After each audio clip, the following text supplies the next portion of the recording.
그 다음에 이제 반드시 필자인데, 이 우리 반드시 필자를 우리가 보면은, 여기서 우리가 이 글자에서 보면은, 마음심자에다가 무엇이 이렇게 삐침이 하나 들어있잖아요. 그죠? 마음심자 삐침. 근데 사실은 이렇게 생각하면 이 필자를 못 써요. 마음심자와 삐침을 있다고 이렇게 생각하면, 필자 초선은 절대 쓸 수가 없습니다. 자, 그 보면 필자는 마음심자가 부수이지만 마음과는 아무런 관계가 없다. 마음하고 상관이 없어요. 이 각골문 필자는 보면 두 가지 이제 해석이 있는데, 하나는 여덟 팔자와 주살익자다. 그게 이겁니다. 여기에 여덟 팔자가 있고 하나는 주살익자가 있어요. 그 주살익자는 요거 주살은 뭐예요? 화살이에요. 화살익자예요. 그래서 이것이 결합돼서 이 모양이 됐고, 또 하나는 이걸 두레박으로 본 거예요. 물두는 두레박. 두레박으로 보고 여기에 끝 옆에 물방울이 이렇게 이제 물방울이 떨어져 있다. 이제 이렇게 푸는 이제 또 사람도 있고. 그래서 지금 어느 것이 정확한지는 알 수가 없어요. 그렇지만 이 자연 갑골문이라든가 금문 가지고 그 의미를 원래 의미를 찾기는 어렵다. 그렇지만 나중에 이 글자는 반드시나 틀림없이라는 뜻으로 가차되었다. 그러니까 원래 이것이 다른 뜻이 있었겠는데, 근데 그것이 나중에는 그 의미는 이제 우리가 찾아볼 수가 없게 되었고, 다만 여기서 파생된 뜻이 반드시나 틀림없이 이제 이런 걸로 이제 뜻이 이제 변질되었다는 뜻입니다. 여기 보면 거연 한간에도 보면은 약간의 그 주살 익자와 여덟 팔자의 모습이 있고, 소전에 여기 보면 이게 바깥에 있는 거 이게 이제 여덟 팔자고 안에 있는 게 이게 주살 익자죠. 그 요거하고 요까지는 이까지는 지금 대체적으로 금문을 바탕으로 글자가 만들어졌는데, 여기에 와가지고는 완전히 이게 달라져요. 해서에서는. 그러니까 이거 해서는 어떻게 보면 정말 어디 진짜 뜬금없는 자라. 어떤 글자 그 변천, 문자 변천의 어떤 그 역사를 봤을 때 해서는 정말 아주 그 독특한 글씨체예요.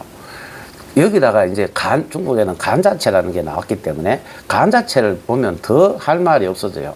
그러니까 간 자체라는 건 이미 옛날 글자와 이미 거의 단절이 됐어요. 근데 필자 이것만 보더라도 해서체가 벌써 이 근문하고는 많이 이제 바뀌었다는 거.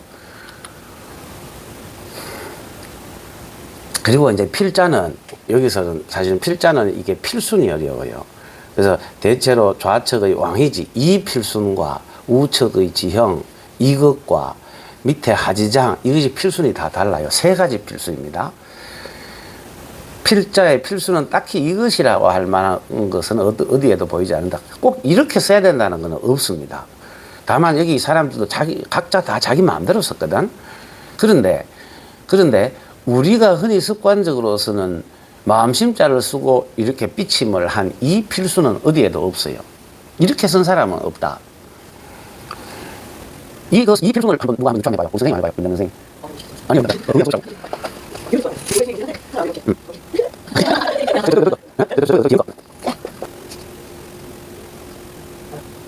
자, 이거 당연히 이걸 먼저 썼고, 그죠? 그리고 이걸 썼고, 이렇게 왔지. 그러면 무슨 얘기냐? 이걸 쓰고,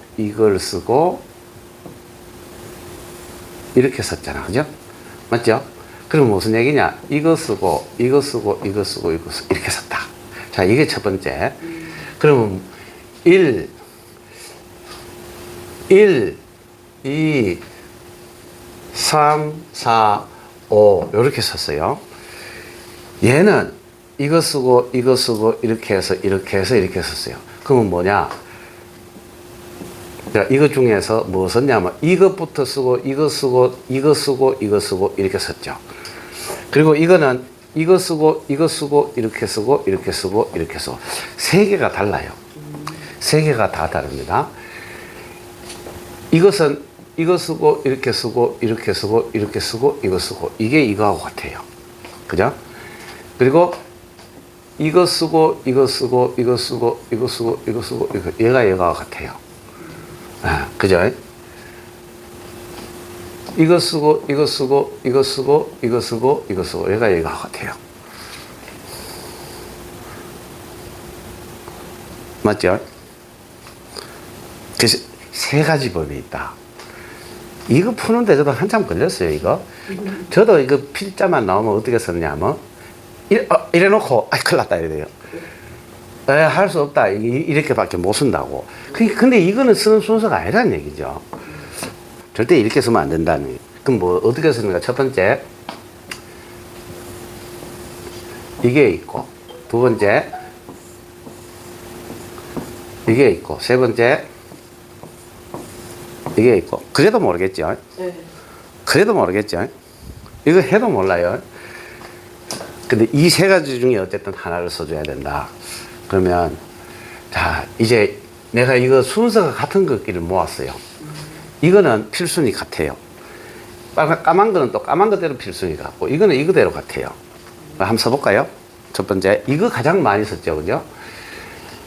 뭐냐? 이거 쓰고, 이거 쓰고, 아니다. 일로 갑시다. 이쪽으로 가봅시다. 자, 이거 쓰고, 이것은 됐고, 그러면 이거 쓰고, 이거 쓰고, 이거 쓰고, 이거 쓰고, 이거 됐고, 이거 쓰고, 이거 쓰고, 이거 쓰고, 이거 쓰고, 이거 됐고, 이거 쓰고, 이거 쓰고, 이거 쓰고, 이거 쓰고, 이래 썼네. 그죠? 이거 쓰고, 이거 쓰고, 이래 쓰고, 이래 쓰고, 이래 썼고. 자, 이게 이제 첫 번째, 그죠? 이거 필순, 첫 번째 필순. 두 번째 필수는 이것도 나는 쓰면 요렇게 돼요. 요렇게. 요 필순이 돼요. 이거 쓰고, 이렇게 쓰고, 이렇게 돼. 이거하고 달라요. 이거 쓰고, 이렇게 쓰고, 이렇게 쓰고, 이렇게. 이거 쓰고, 이거 점을 두 개 나중에 마지막에 찍고. 이게 8팔자. 어떻게 보면, 아까 이렇게 돼. 주살 익자 이렇게 돼 있잖아요. 그죠? 주살 익자를 쓰고 8팔자를 쓴다고 그랬으니까, 그러면 어떻게 보면 8팔자를 마지막에 찍는 거 이게 맞겠네. 요거는 또 달라요. 왕탁이 쓴 거는 이거 쓰고, 점 찍고, 점 찍었어요. 그죠? 왕은지가 쓰는 거 봐요. 이걸 쓰고, 점 찍고. 그러니까 이거하고 또 같은 거라. 그죠? 그 쓰는 방법이 달라요. 근데 뒤에 또 보면 필자가 또 나와요. 자, 난해한 필자. 자, 이건 난해한 초서. 난해해요, 이거. 이거는 어려워요. 이게 필자냐고, 이게 어떻게 필자냐고.